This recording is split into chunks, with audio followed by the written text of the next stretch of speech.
ওই দাদা আমার জন্য পালং শাক উঠিয়ে এনে দেবে। আজকে পালং শাক রান্না করব। ওই দেখো দাদা তুলছে পালং শাক জমিতে।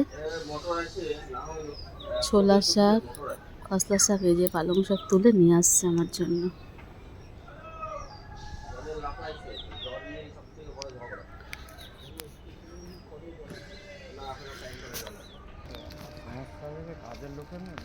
শাকগুলো দেখো ছবিতে কি সুন্দর হয়ে আছে। এবারে চাচ্ছি শাকগুলো নিয়ে ধোয়া বাছা করতে হবে। হ্যাঁ, জলের মধ্যে মাটিগুলোকে ধুয়ে নিয়ে একটু ভালো করে, তারপর মাটিগুলোকে ধোয়ার পরে তারপর শাকগুলোকে বাছবো। বেছে তারপর রান্না হবে।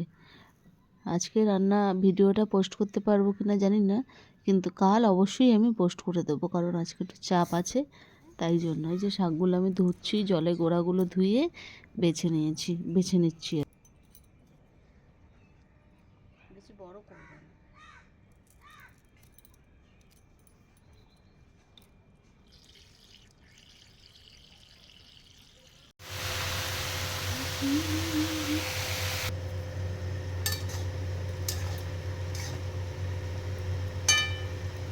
এই হচ্ছে আমার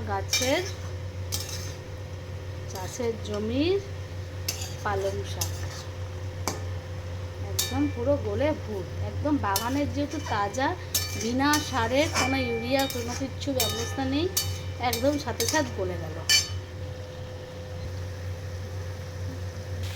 পালং শাক রান্না হয়ে গেল, একটু ধনেপাতা ছিটিয়ে দিয়েছি, ব্যাস।